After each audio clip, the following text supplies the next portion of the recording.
No drugs in Surat city અભિયાનને મોટી સફળતા. એનડીપીએસ ગુનાઓમાં કબજે મુદ્દામાલને વૈજ્ઞાનિક નાશ. ભરૂચ દહેજમાં બીઆઈએલ ખાતે સળગાવાયો.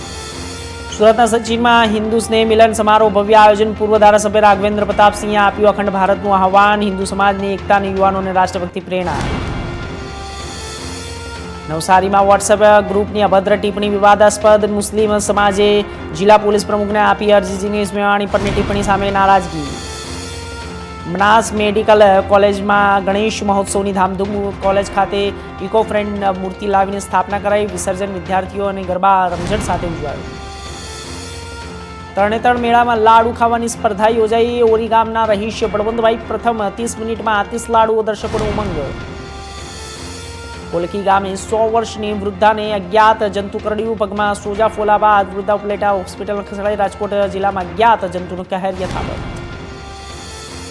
જૂનાગઢમાં પોલીસની ટ્રાફિક ડ્રાઈવમાં 90 વિદ્યાર્થીઓ ઝડપાયા. લાયસન્સ વગરની બાઇક સ્કૂટર ચલાવતા વિદ્યાર્થીઓ સામે કડક કાર્યવાહી. જિલ્લાભરમાં 140 વિદ્યાર્થીઓ પકડાયા.